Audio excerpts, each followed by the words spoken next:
Let me start by saying that my first ambition is to be known as the man who brought Ned Price to the State Department briefing room. And that, at least, is mission accomplished. Well, in all seriousness, thanks to everyone for joining me here today.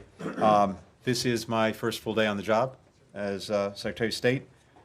And to restate what I said before, it is a deep honor to be in this job, and I am gratified that the President has seen fit to entrust me with this responsibility.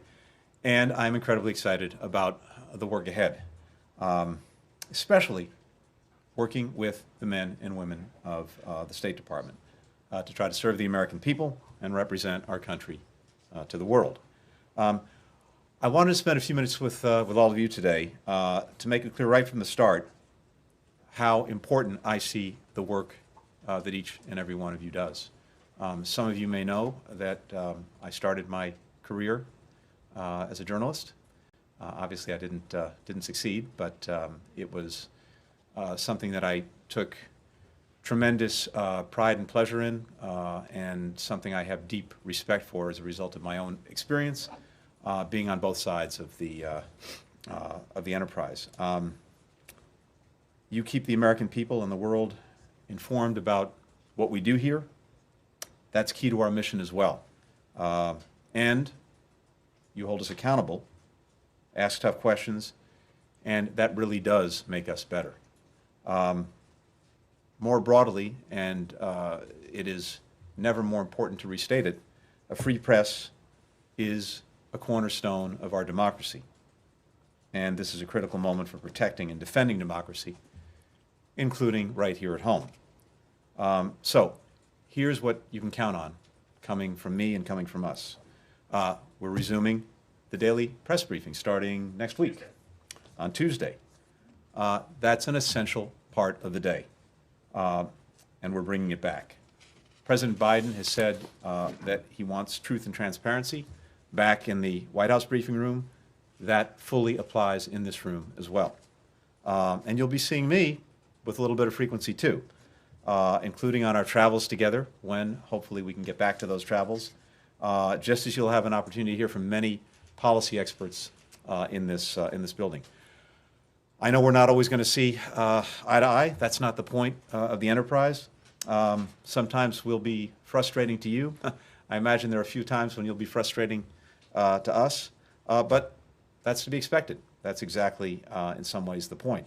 But you can count on me, you can count on us to treat all of you with the immense respect you deserve and to give you what you need to do the jobs that you're doing that are so important to our country and to our democracy.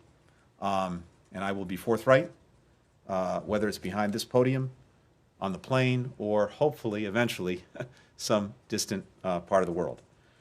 So it's an adventure. I am really, really glad that we're in it together. So welcome back to the press room. As Ned said, this is your press room. And with that, let me take a few questions. Start with the AP, Matt Lee. Thank you. Welcome back, Mr. Secretary, to the building. Thank you. Thank you for your kind words about our profession earlier.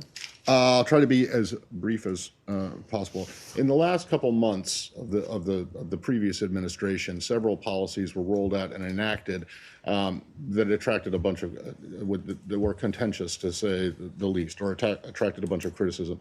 I realize that a lot of almost everything is under review right now, as you're less than 24 hours in. But among those things that were enacted in the last several months, which are your priorities to complete the review, to possibly reverse, rescind, or rollback? And similarly, within the building, apart from policy, but in terms of personnel, what exactly do you intend to change, if anything, about the approach the previous administration took to the Foreign Service and people who worked in this building?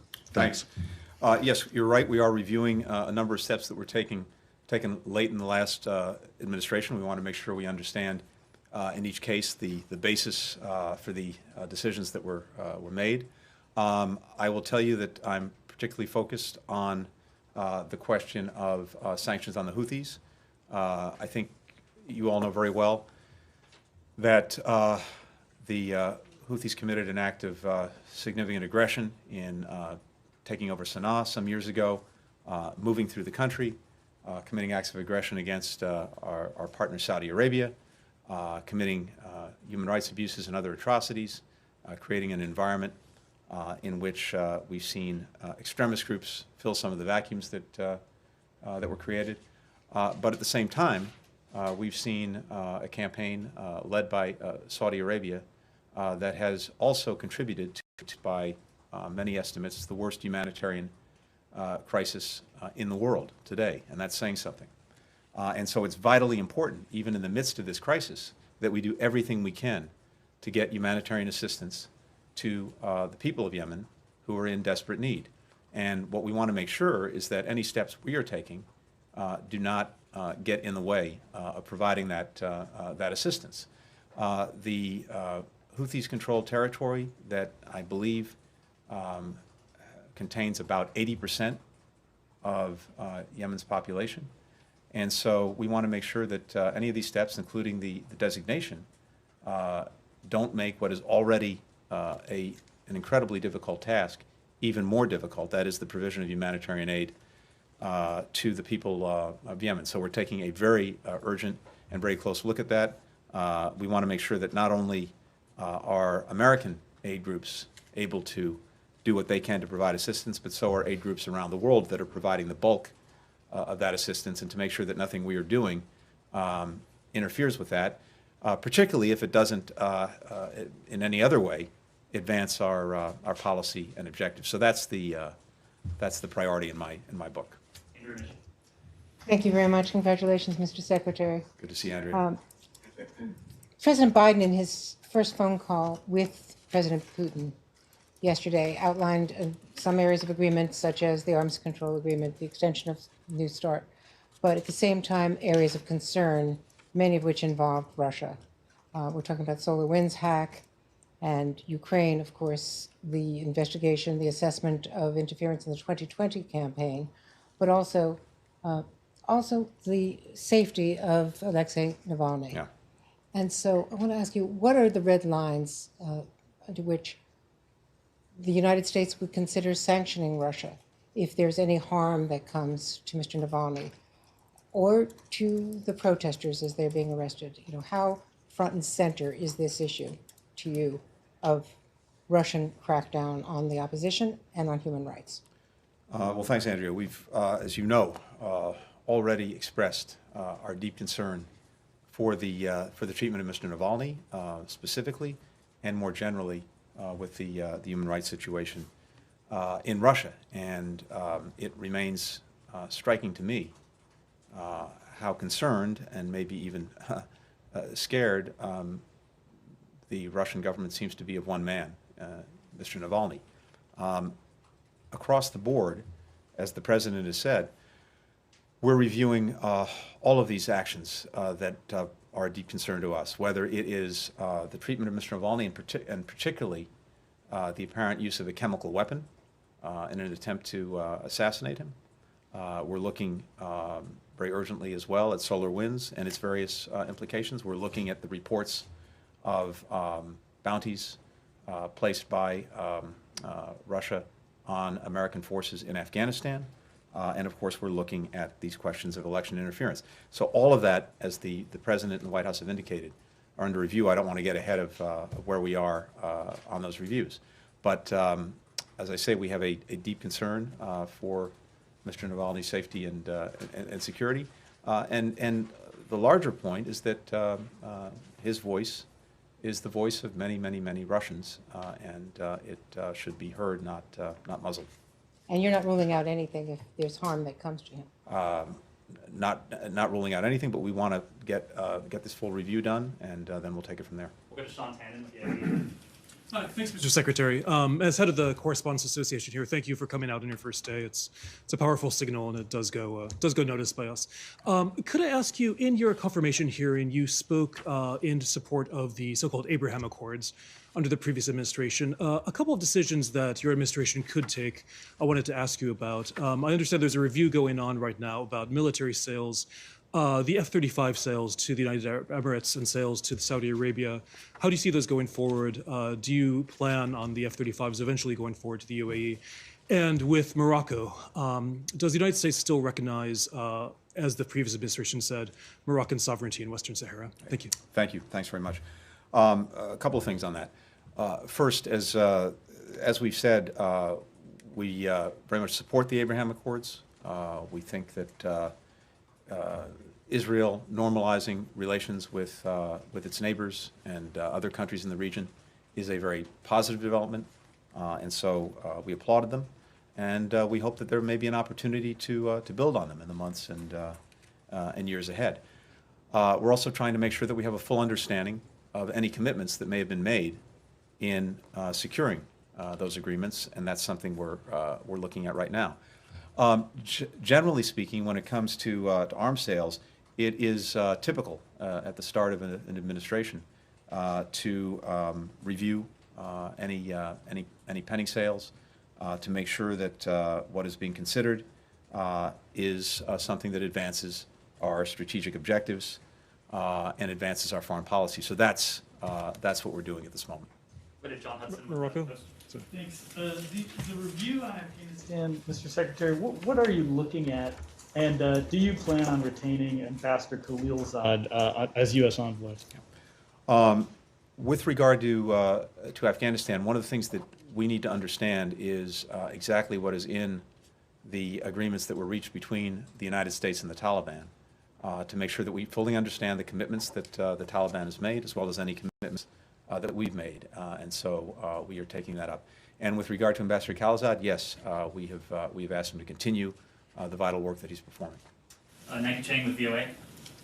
Thank you so much. Good afternoon, Mr. Secretary. How are you? Well, thank you. If I may, If I may, on China, how do you cooperate with China in climate change when you say you agree that it's engaged in genocide? And separately, Kurt Campbell has mentioned some confidence-building measures, such as loosening up journalistic visa restrictions and reversing the consular closure. Is that happening? Thank you. Thank you very much. Had some opportunity to talk about this in recent weeks and recent months, and I think it's not a secret that the relationship between the United States and China is arguably the most important relationship that we have in the world going forward. It's going to shape a lot of the future that we all live, and increasingly that relationship has some adversarial aspects to it. It has competitive ones, and it also still has cooperative ones. And the cooperative ones are in areas where it's in our mutual interest to try to work together, including manifestly on climate, where it's in the interest of China and the interest of the United States and the interest of countries around the world to make concrete progress in combating global warming. And so I think and hope that we'll be able to pursue that. But that fits within the larger context of our foreign policy and of many issues of concern that we have with China, issues that we need to work through. And so I think you'll see us doing just that, even as we pursue the climate agenda that is so important to our country and to the future of our planet. Time for a final question to you. Humaira, Reuters. Hello, Mr. Secretary. Humaira Pamuk from Reuters. I want to ask you about Iran. They said they would like United States to lift all the sanctions first, while you said they need to come back in full compliance.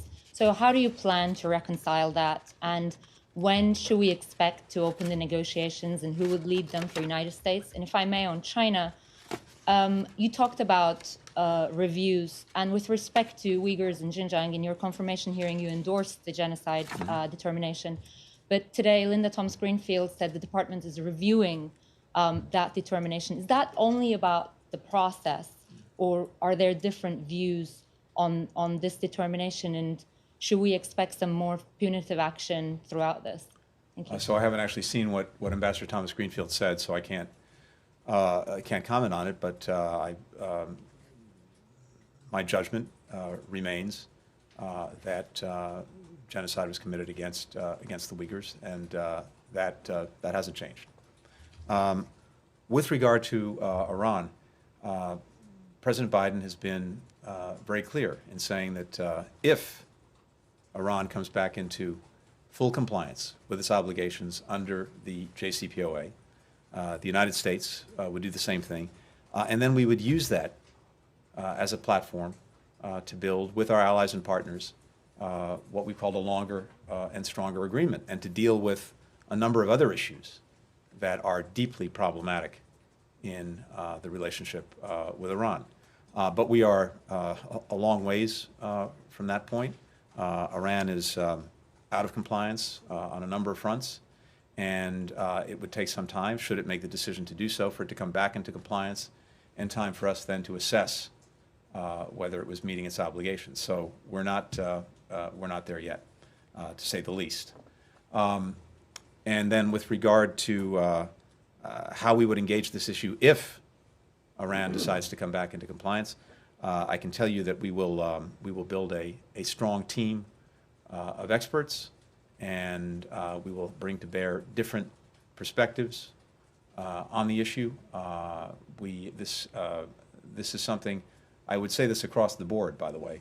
One of the things that I feel very strongly about is that in any of the issues we're engaged on, in any of the issues that we're tackling and that our foreign policy has to confront, that we are constantly questioning our own assumptions and premises, that we do not engage in groupthink, that there is as much self-criticism and self-reflection as we get from, appropriately, the outside, whether it's from you or whether it's from people who disagree with the policies we're pursuing. So I think you can expect to see that as we move forward, both with regard potentially to Iran and, for that matter, to just about any other issue we tackle. Thank you. We'll conclude with Laura Jakes, New York Times. Thank you. Congratulations, Good to Mr. see you. Secretary. You too. You've talked a lot about restoring U.S. leadership in the world, but allies note that everything that you do could again be overturned in 4 years, and that this is a cycle that doesn't instill confidence in the long term in the United States' credibility. So how can any one administration, if it can be done, assure the world that the United States can be trusted to keep its commitments?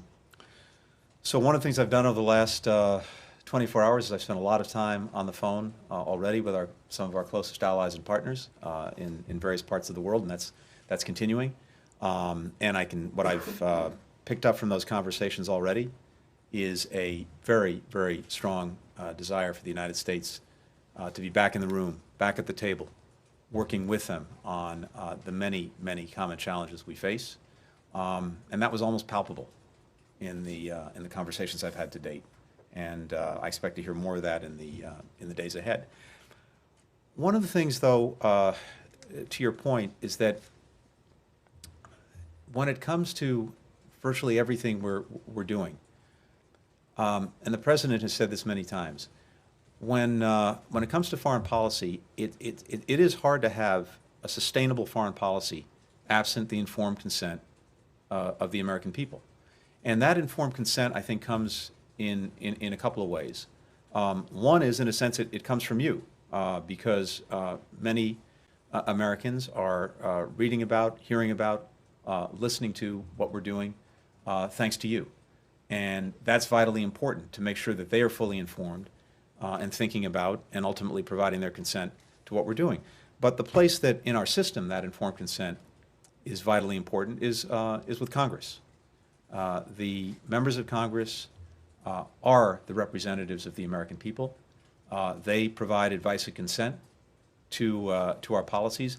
And I think one of the things you're going to see from our administration is working as closely as we possibly can with Congress on these issues from the takeoff, not just on the landing. Because ultimately, for these policies to be sustainable, we, I think, need to try to work them as much as we can up front, not at the back end.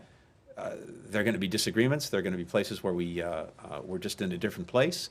But I think we stand a better chance in producing the kind of policies that will stand the test of time if we're working closely up front with Congress. And we'll see where we get. But I'm determined that we do that. Thank you very much. Thank you.